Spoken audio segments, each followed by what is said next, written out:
Hey team, welcome back to another incredible episode of the Intentional Agribusiness Leader podcast. This is your host, Mark Jewell, and today I'm joined by someone I have not met, but I am getting to know. I'm excited to have on the show today. His name is Paul Pittman. He's the executive chairman of Farmland Partners, and I think based on reading his bio, he's got a heck of a background that you guys are going to love learning from today. So, Paul, welcome to the show, man. Thank you. Excited to have you on. First question everybody gets, man. What does it mean for you to be intentional?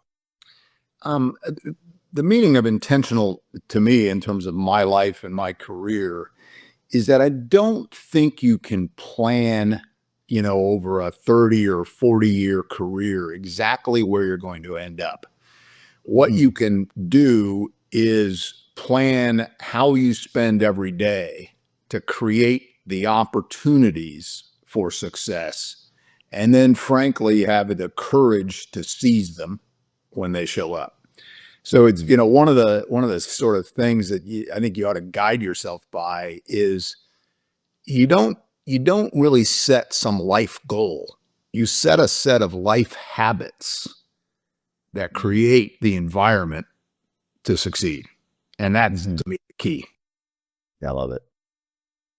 I love that approach. I mean, it's to think that you can have a 30-year plan or even a vision. I especially in the world that we're going into now for the next 30 years, I think we might experience more change than in all of human history. And but I love the idea of having the habits.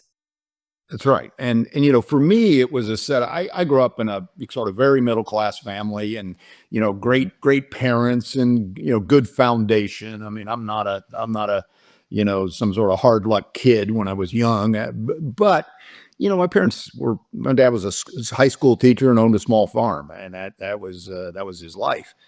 And the real key for me was I said to myself, I want success, both financial as well as life success, because I think it's important to keep some balance. It's not just about financial success. But I said, what I'm going to do is I'm going to get as educated as I can. And then I'm going to take the first job that I think opens the most doors for me. Not, I didn't care what city it was in. I didn't care exactly what it was. It was which job creates the most ideas. And then, so on and so forth through my life and career, tried to make those choices. You bet, man. Well, I mean, you've had a lot of success over the course of your career. Just walk us through from beginning to now, and help us get to know you, because I'm sure people will be interested in Farmland Partners and what y'all are doing there. But I want to know from the beginning to now. So I mean, I kind of alluded to this in the intro, but this is really kind of taking that a step farther. Yeah, life is about luck in many, many ways. It is. And I think it's important that people understand that. And there's two reasons to understand that. If you happen to get really lucky, and I believe I have, don't be an arrogant jerk about it, because luck was part of it. And the flip side is, I think you can work your way to kind of upper middle class, but to get really successful in your career, you're going to have some luck. So don't kick yourself if all you did was get to that upper middle class. That's a pretty good place to be, and you should be really happy with what you've done with your life. And so what that means when you think about my life is, I went to the University of Illinois, ag major, ended up a student body president. They call it student trustee there at Illinois, and then got a scholarship to Harvard. Talk about luck. I mean, Harvard was coming to in that era, diversity meant let's go to the Midwest and find some farm kids to come to Harvard. And, I just happened to be the kid they found. And I had good grades, and I'd done all this other stuff on campus, but it opened a lot of doors for me. And then I went from there to law school. I went to New York. I practiced law, just to stop for a second on law. Law education as opposed to business. Business education is techniques. Law is at a good law school is how to think, how to read, how to consume a lot of information. And even though I didn't stay, I was a lawyer for only 6 months. I'm a huge fan of a legal education versus the MBA, for example, because you can teach yourself accounting, you can teach yourself, advertising, you can teach yourself all these basic skills, but it's that ability to consume massive amounts of information and synthesize it quickly that you learn in law school. So I went, back to the point about always positioning myself for the biggest opportunity. I came out of law school. I had quite a bit of debt. I was like, well, I got to go somewhere where, number one, I can get rid of this debt, because if you're saddled with debt, it's hard to do cool opportunistic things. And then the second thing is I want to be in a flow of really interesting business. So I went to a big law firm in New York City. I did that, and of course, serendipity and luck intervened again. I was working on a transaction with an investment bank at the time called Wasserstein Perella. I was across the table from them, as a young lawyer. And at the end of that transaction, they said, "Hey, you're a young lawyer who doesn't seem to be scared of numbers and finance. You want to come work for us?" And so I did. And from there, I ended up eventually doing a lot of business in Europe. I'm 63, so this was ancient history, but this is when the wall was coming down. And I ended up doing one of the earliest transactions in Poland when a U.S. company bought a Polish company. And I end up with a little blip in the business section of the Wall Street Journal that says, Paul Pittman did this big deal and was the advisor on this big deal in Eastern Europe. And my career then exploded. And I eventually moved over to Merrill Lynch and ran their emerging markets, mergers and acquisitions business for most of a decade of the 1990s. And, so it just kept step by step by step. And so I left banking. You asked for the whole story, and I'm sorry it's so long, but I left banking, and I became I did a bunch of startups and buyouts, and not going through all of them, but, most significant of which was I literally got introduced socially to Steve Wozniak, co-founder of Apple, and another really successful tech guy named Gil Amelio. And I get to know these guys, and they have an idea, but they needed capital. And I'm at this point a pretty senior banker. I said, well, I know how to raise that capital. So I teamed up with Steve Wozniak and Gil Amelio and a few other people. And I'm basically the guy in the back room doing the numbers and getting the capital raised. But we raised a great big fund on Wall Street and went and bought a company. And, again, luck. How cool is that? And, we bought a semiconductor company, kind of turned it around. We eventually resold it, but, huge success. Wow. And during that whole time, I have been buying farmland because I loved farmland. It's in my, it's kind of in my blood, in my history. And so when I got that company sold, I went back and decided to farm my own land. And I, at one point, was farming across 3 states, almost 20,000 acres, something like that. We had cattle feed lots. I had a partner in that business that was young and incredibly hardworking. We had, corn, soybeans, and cattle mostly.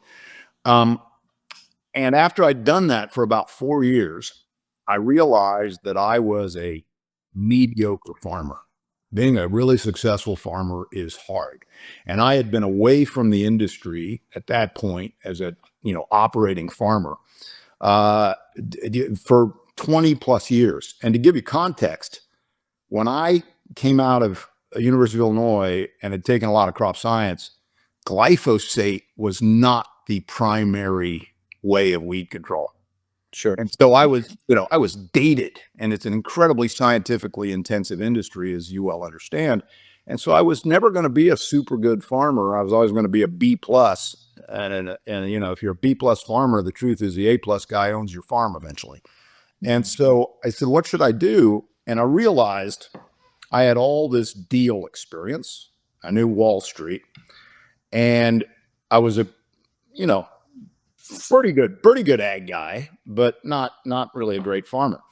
And I said, what I need to do is I need to put those two things together. And so I stopped directly operating farms, and I took most of the land I owned, and I went and raised capital on Wall Street to build what eventually became the largest REIT, owning farmland, real estate investment trust, listed on the New York Stock Exchange, and built a business that mixed, I know a lot more about agriculture than your typical Wall Street guy. And I know a heck of a lot more about Wall Street than your typical farm guy. And so I put those two things together, and that's the career I've really built in the last 15 years or so. Amazing. Long-winded answer, and I apologize. But when you're as old as I am, it's going to be long-winded. I love it. It's a great story and a great backdrop, and this perfectly sets the foundation for our conversation today. And I could go so many different directions. Here's where I want to go first, Paul, if you would. So when you guys are acquiring land, who farms it? So we rent basically all of our farms to local families who farm that land. Often the family that farmed it before we acquired it. Okay. A lot of people don't realize that a huge amount of U.S. farmland is owned by non-farmers. Historically, that's been, I grew up here in the Midwest, and that's where I'm sitting today. And, this is every family in suburban Chicago, to use an example, is probably a couple generations away from being on the farm, someplace in, Wisconsin or Illinois or Indiana or somewhere. And so those families tend to still own that land. People are emotionally connected to farmland. They don't sell it as soon as grandma passes away. They hold on to it. But you get 2 or 3 generations down the road, and that emotional connection is broken. The way I like to say it is, if you never had Thanksgiving dinner back at the farm, you're not emotionally connected to it anymore. And so what happens is those farms come up for sale. That's who we're usually buying from, right? An operating farmer isn't selling land unless they're in some sort of financial trouble. And so we're buying from those other remote owners. And, what we do is we've pooled capital on Wall Street, make it easy for people to come into agriculture investing by buying a stock, in the normal way. And then we rent those farms to local family farmers. Makes sense. Do you guys get into is there any sort of governance in terms of like, they have to use the land in a certain way, or is it whoever's they can do whatever they want? Look, not to be politically incorrect, but I will. Yep. That whole spin that I know way more about farming than almost any other investor in this space, because I really was a farmer and I have the academic background. If I need to teach you how to farm, I need a different tenant. Sure. Right. The idea that this narrative that the farmers are ruining the soil, poisoning the butterflies, it's nonsense. Mm-hmm. The American farmer is doing, with the science we have available today, doing an incredible job of 2 things. They are, for the poor in the world, those people need more calories. The foundation of their long-term health and survivability is fundamentally more calories. And once they get up to a little bit they get their basic caloric need, it's more protein. That's what they need. Okay. Now, when you get to the wealthy people, like most Americans, we need a healthier diet. Okay. But the organic, if you're the child starving in Africa, the organic diet isn't what you need. The calories is what you need. And so what American agriculture and producers have done is they have truly solved those 2 problems. They have gradually fed an ever increasing percentage of the world's population. True starvation shrinks every year. That's a great story for everyone in the world. And at the same time, despite all the kind of discussion about how do we improve our health, how to improve our food system, which I agree with, we have gradually made the food system better and better and better. And, yes, less processed food, less, I mean, these are simple rules. Less chemistry in our diet is probably a good thing. That being said, people used to die of poisons like botulism in their food. Processing has taken that away, right? So you got to be kind of a little measured in how you look at all these things. And so back to your point, we're not imposing. I mean, we expect our farmers to farm in what is the well-recognized way as defined by sort of the land-grant university science in terms of use of chemistry, use of seed, soil erosion practices, so on and so forth. But as long as you're broadly within that normal behavior, we're not going to tell you how to do it. And I think, frankly, a mistake to tell them how to do it. Yeah, that makes a lot of sense. And one of the things we talk about this on the show a fair amount. I talk about this with my friends a fair amount. We have it so damn good in America right now that we can have some of these arguments that we're having around food and around agricultural production. Mm-hmm. I mean, as I jokingly say, those are rich people discussions. Yeah. Right. I mean, a lot of people in the world, they're worried about where the next meal's coming from. They're worried about, I mean, you have places in the world today where in the last 20 years, the height of the kids has gotten bigger. Okay. Take China, for example, right? There are people, I mean, think about the fact that there are Chinese basketball players in the NBA. That came from massively improved nutrition in the Chinese populace. Because without that improved nutrition, that wouldn't be the case. Yeah. And these are the things that U.S. agriculture has led that. It's not only the U.S., but it's largely the U.S. In recent times, Brazil. But that's who fed and look, that fundamental meeting that fundamental caloric and protein need changes your life expectancy by 20 or 30 years. Mm-hmm. This is huge. There's no higher calling than being in production agriculture. You bet. Now, there's another thing that we talk about. I would love your insight and opinion on this. In addition to that, I mean, we really have gotten to a point where, I mean, we're very good at production, right? I mean, global starvation is going down, right, every year. Not that there's not a concern. We still have that there are what I would call table stakes, right? We have a minimum level of production that we need. All right. And we also have, an epidemic across our country in terms of chronic diseases. So, a lot of that is too much. Too much, right? I mean, bad decision making also, right? But we've done a good job of putting it in front of people. So let's take some ownership of it. So, and it's a messy piece. But my point is this. So when I was coming up through FFA and agriculture education as a young person in the 90s, the sales pitch from the ag industry to people like me, and I'm a non-traditional ag kid, grew up on a leech farm in Minnesota. Okay. Like leech as in fish bait leech? Yeah, as in fish bait leeches. Yep. Wow. And so that was our farm, 5,000 acres of water that we would lease every year to go trap leeches on, right? And I'd spend my summers. All I had to do was wade in and they'd have been on my leg. And so you could have harvested them right there. Yep.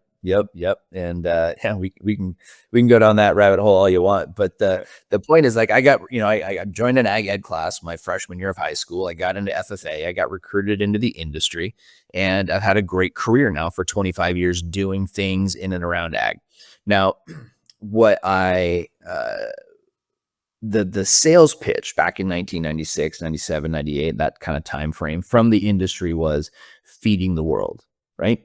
Feed the world. If you sign up to go work with Cargill, if you sign up to go work with, pick your ag company at the time, Monsanto, right? Or whatever, Dow DuPont or Dow AgroSciences, I think it was back then. So as you think about all the companies you could go work for, if you were signing up for this mission to feed the globe, and it feels like by and large, we've done that. Right. And I'm not saying that we don't still have work to do. We can't get better, but we've kind of done that.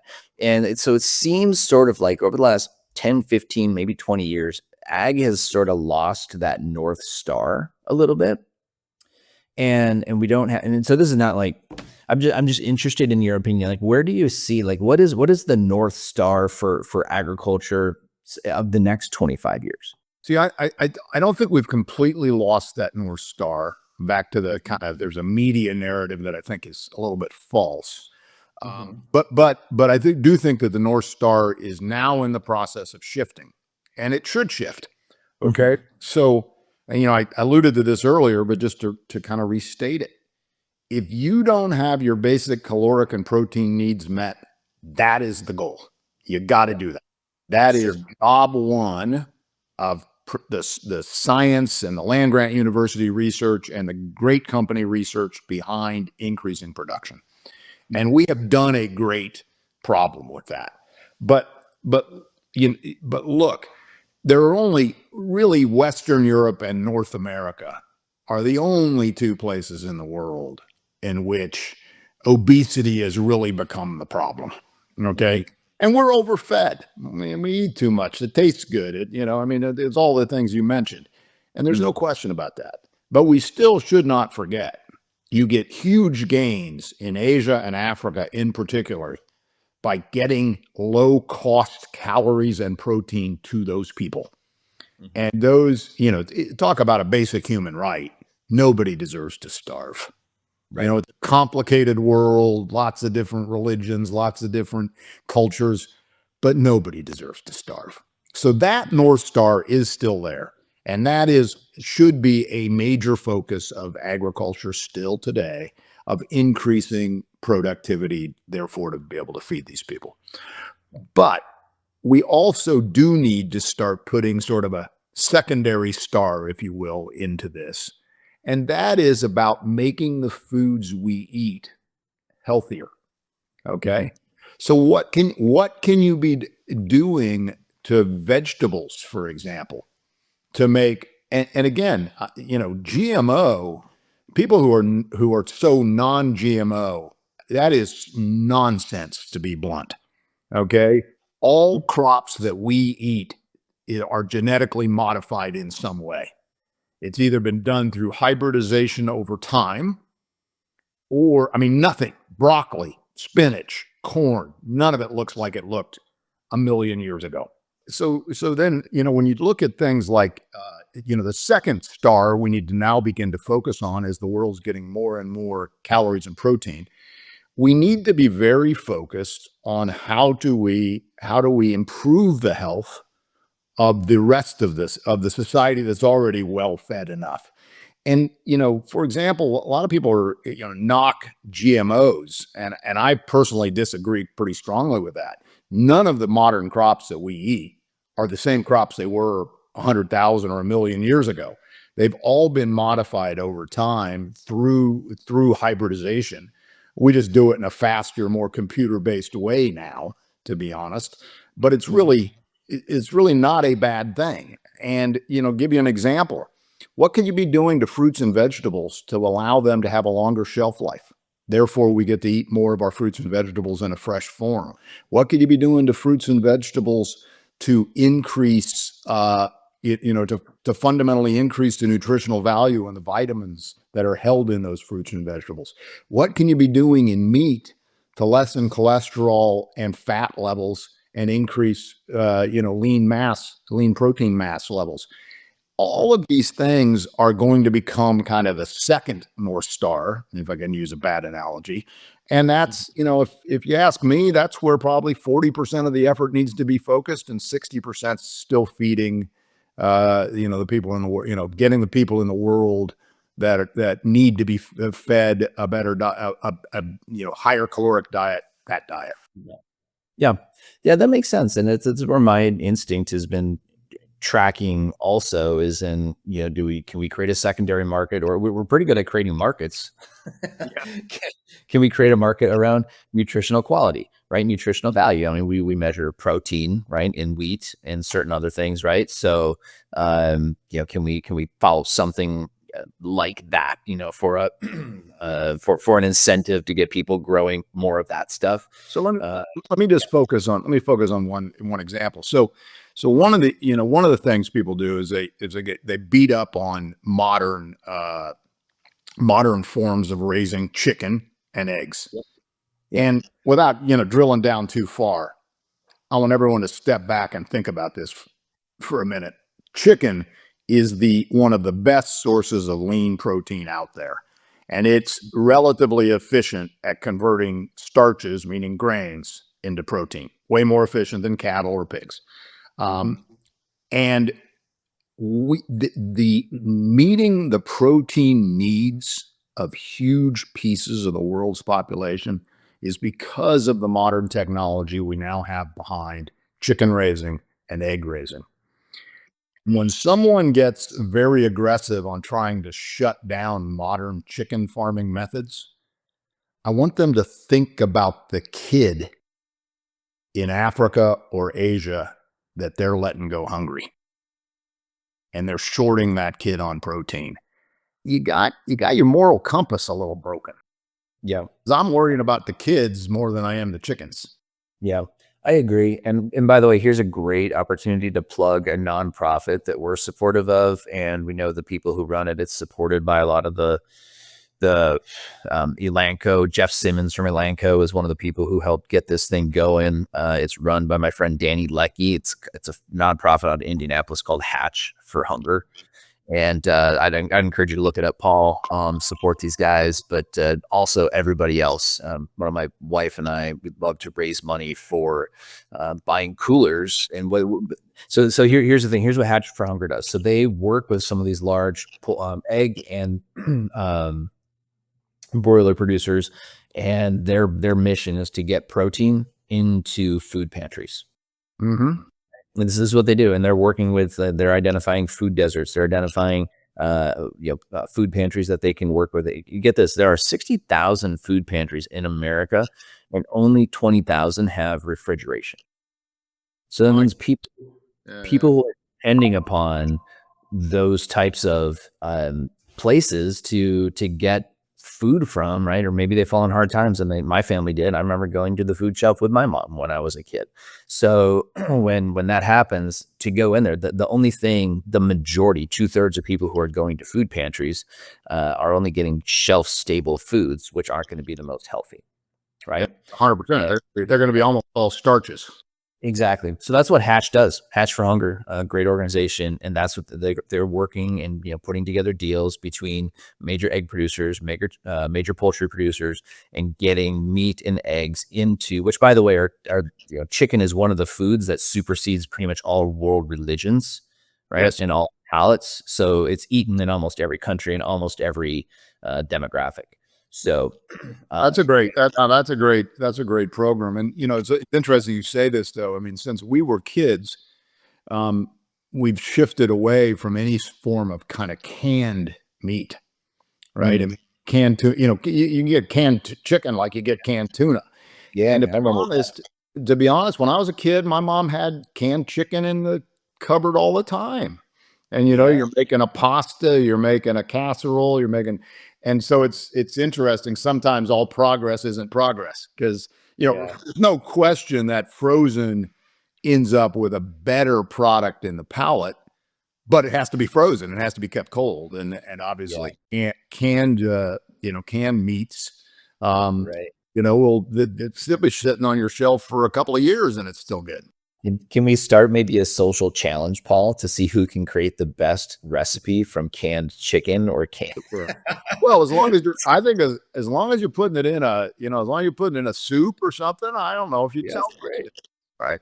Yeah, I'm with you. I mean, my mom used to can meat, right? Yeah, of course. Can venison, we would can beef. Because there was only so much room in the freezer, you had to preserve it. 100%. Yeah. Yeah. Wow. You just brought up a memory, and I completely had forgotten that. But the canning technology is a good, I'm sitting here in my farmhouse in Illinois, and it's someplace I come quite a bit, but I go away and I don't come here for a month or so. I have a lot of canned vegetables, canned fruits that I buy in the store, frankly, but it's always here. It's safer. It's easier. I don't have to worry about the freezer going down. And besides, the freezer's full of deer, and so I can't really fit anything else in it. So, Yeah. Super good. All right, let's shift gears a little bit and just talk about business leadership, if you would, intentional leadership from your perspective. You've built businesses, you've negotiated deals, you've helped other people build businesses. You've built up this one. So just talk to us a little bit about what does intentional leadership look like for you in building teams and building your business. So a couple of things that I think are really important there. One is your perspective on the other side and the other side's needs in a deal or a business transaction, and I'll come to that in a second. And then the other point really is how leadership really works. I tend to think we as a society have gone off the deep end on committees. Individual contribution matters. And being willing to grab the bull by the horns and get it done matters a lot. The Sistine Chapel wasn't painted by a committee. It was painted by a guy that decided to do it. Look at most big things in the world. Somebody's individual contribution and vision was incredibly powerful. And that doesn't mean you don't need teams, and the world's not, based on working with experts and delegating and even subordinates. I mean, I wouldn't be where I am if I hadn't had people help me along the way. But it wasn't a committee. It was a vision, and a vision clearly described, and everybody driving toward that vision, led by a single human being that was really driving that process. And I think that's important because it really leads to better results and better results faster. And there's no accountability when you go down the committee path, so to speak. The second thing, though, that I said about, I think it's really important. You need to sit down when you're trying to do a deal. And it doesn't matter if it's a deal with one of your kids, with your spouse, with a business relationship. You're going to sit down and literally on a piece of paper, write down the 3 or 4 things that really matter to you. And then the 10 or 12 things that kind of matter, but they're not. You can't have more than 2 or 3 in any business relationship with another human being or personal relationship. You can't have everything be a fight to the death. Okay. And then you need to say, what does the other person think their 2 or 3 must-haves are? And, what are their 10 kind of want-to-haves? And then you go into that negotiation understanding, well, I can give in on all these things if I need to, but these 2 or 3 things that I can't give in on those. And then also try to be sensitive to what those 2 or 3 things are on the other side, because they're going to have some things they can't give in on. And to get a transaction done, to get a personal relationship built, I think that's incredibly important. And again, that also can't be done by committee.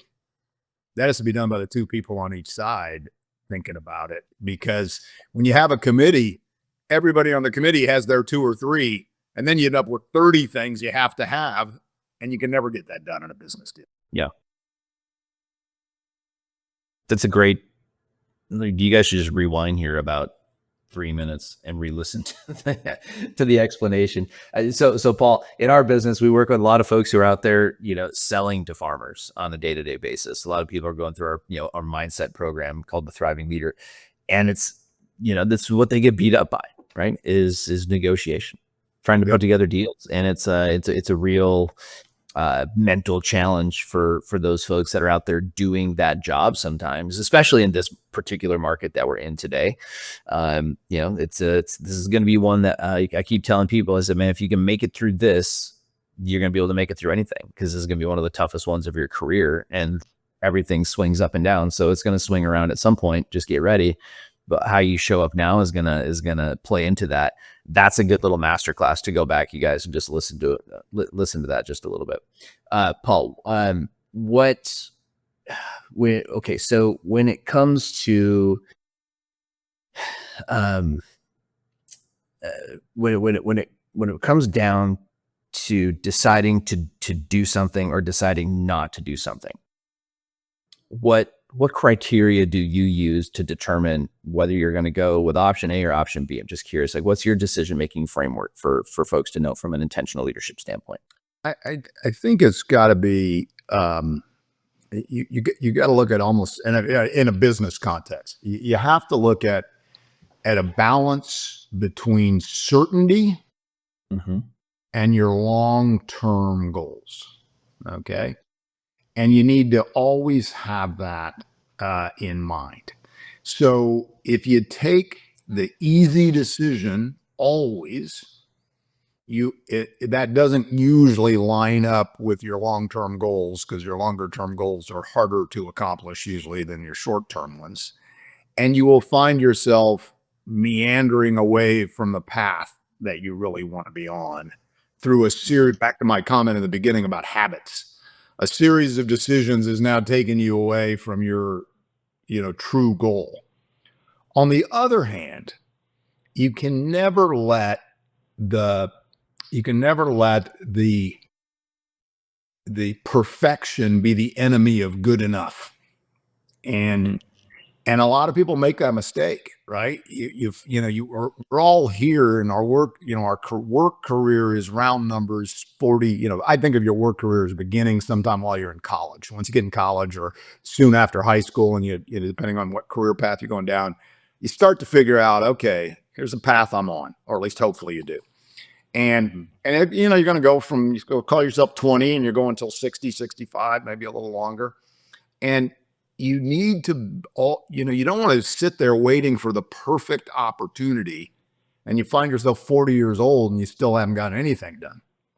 Yeah. On the other hand, if you just take the easy path, you'll find yourself at 40 years old and you wanted to be heading toward A, and you veered off and you're actually heading toward Z. You're not even to B. You're not right next to A. You're way down a different path. And people do this all the time. It's called a midlife crisis, right? And you got to balance those two things all the time. And it's just, I think it's very, I've said several times in my career, not exactly the job or the promotion I wanted, but it is moving me forward largely in the direction I want to go. And it's a good thing standalone. So I'm going to do it. Yeah. Yeah. You mentioned maybe not getting the promotion you want. Did you hit that point somewhere, like a lot of guys view in, like, I don't know, 40 to 45 or something like that, where it's kind of like you've checked a lot of the boxes and you're wondering, is this all there's ever going to be? Did you ever have a moment like that? The best thing that ever happened to me is I was in my late 30s and I didn't get a promotion I wanted as an investment banker. And I quit. I just up and quit. And people are like, how can you quit? That's a great job. It's a great career. You get paid a lot. I said, well, Right. And I was a little bit early to get those promotions in my career, but it was important to me to get them. And I had wanted that promotion one time, and I got passed over, and I stuck around one more year and I got passed over a second time. And I said, back to this point of what's taking you where you want to go, and don't take the easy decisions. Don't always turn down the thing that's not perfect, but on the other hand, don't just take it because it's easy. After getting passed over the second time, I literally resigned and I moved back to the United States. And that led to, if you go back to the story I began with, that led to getting, meeting Steve Wozniak and Gil Amelio and all of that, and forming a farm REIT. And who, I don't know what would have happened if I'd have stayed. I might have gotten the promotion I wanted in year 3 or year 4, but you gotta be true to yourself. I mean, I think, being wealthy is not about money. Mm-hmm. Wealthy is about happiness with your life. And look, money often makes that easier. People are often afraid to say that. Nobody should be. That's true. That's reality. But money's not happiness. Money's a lubricant that makes happiness a little easier. Sure. But still be focused on what you want. Yeah, no, that's so good.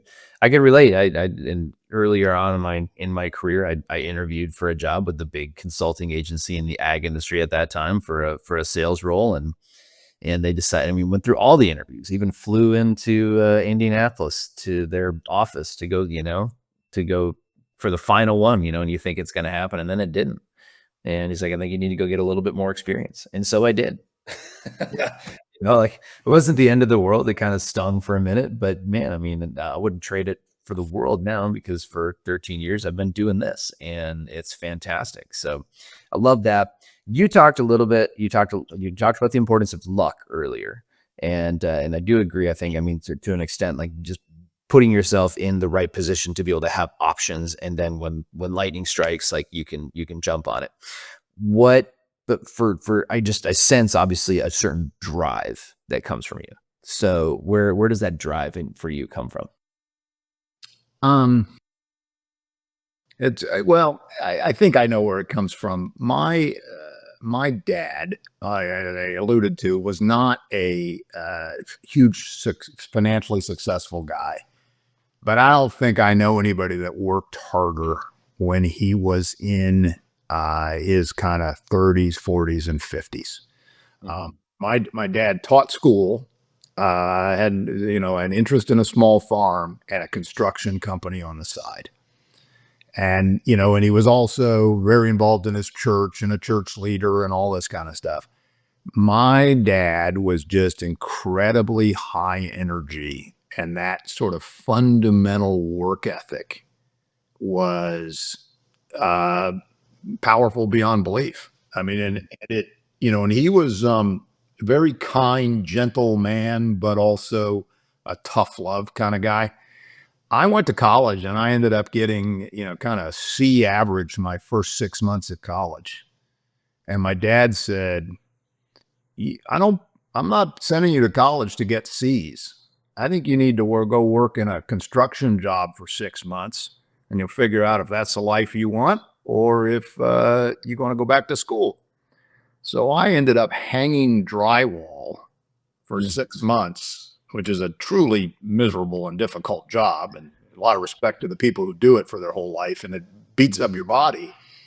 I Mhm. went back to college after that 6 months off, and I never got a B again. Mm. And that's where I think it comes from. I just say I had the example, and we look at all of us are. If we were lucky enough to have parents who gave us the right lessons, it made a big difference in our life. And parents aren't perfect. That's not the standard, but mine were pretty good. Yeah. I think if nothing else, it's motivation for those of us with kids now to maybe even manufacture some hard things. I think you're right. I think a lot of our kids are coddled beyond belief. Hmm. Yeah. And They'll, look, I got kids. I coddle them too much too. But you're yeah. right. Still need to. No, I know that my kids have it much easier. But what's it's funny. It's funny you say this. My daughter would kind of goofed around and was supposed to be applying for internships and stuff. And this is a summer after her senior year in high school, and didn't really get one. And she's like, well, that's all right. I'll sit around by the pool all day and having a good summer. I'm like, no, you're painting the house. And I got pictures of my daughter up on the ladders, painting the Yeah. house. And I said, I'll pay you, but you're painting the house. House painting internship. Exactly. Exactly. Yeah. I started last year. We started a rite of passage for my 9 year old. He's now 9 year old. He was 8 years old then. And he's the youngest of the half a dozen that my wife and I have that we've put together when she and I got married here about 5 years ago. And this is an intentional leadership move on my part. I hope it works out.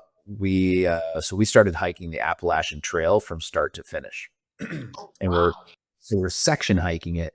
And this year when we were out there, it was miserable almost the entire time. We were wet. It rained every day. It was cold every night, like we were out there for a week. Are you Um, starting in the South or starting in the North? we started in the South. So we started in Georgia in the summer. So we're starting late. So it's generally pretty hot and warm. But in this particular, on this stretch this year, we did 65 miles of hiking, and it was pretty brutal. We had a couple of good days, but mostly it was tough days. And I mean, just in that, right? I mean, I see his confidence grow. I see his certainty grow. Like we hiked 17 miles in one day, right? So to see a 9-year-old do that with probably a 12-pound pack on him, weighing all of 78 pounds or whatever it is that he weighs, is pretty cool. But I informed him this year. I said, man, I'm going to get you as far as I can get you over the next 10 years on this trail, but it's going to be your responsibility to finish it. Yeah. And he kind of looked at me. He's like, what do you mean you're not going to go the whole way? I'm like, you're going to finish it, but there's going to come a time in life I ain't going to be around. And you're going to have to know how to do that on your own. So this thing, like, I'm never going to see the end of the trail, but you are. And, I think he's still struggling with it a little bit, to be honest with you. But it's like, I think it's so good. I think I'm hoping the foresight works. I hope we can keep this going, each year. We're going to plan it. It's on the calendar for every year. If you do 65 miles every year, you might make it.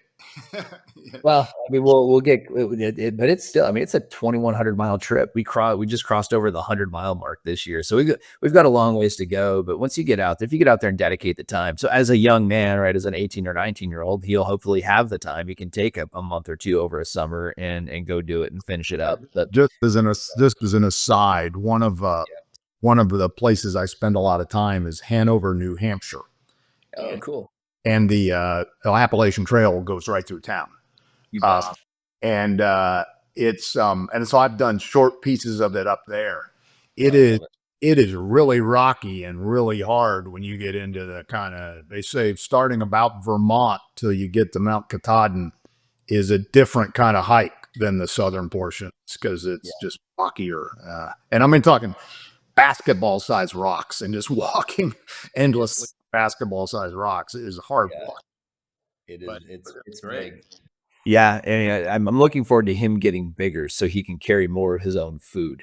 I was gonna say, yeah, because if you had a 12-pound pack, you had a 60-pound pack. Yeah, no, it was plenty heavy. So plenty heavy. So this year we actually included my stepson. He came with, and he's 19, and so it was like now it's become like a family experience. Oh, that's outstanding because good on you because a 19-year-old can really carry his fair share. You're tougher at 19 than you'll ever be. Absolutely. So, Paul, stick around for a minute if you would, but we're out of time. I appreciate you doing the podcast with us. This has been fantastic. I've learned a ton from you today. And like I said, if you could stick around for a minute, that'd be great. But I appreciate you being on. Thanks for doing this. Okay, thanks.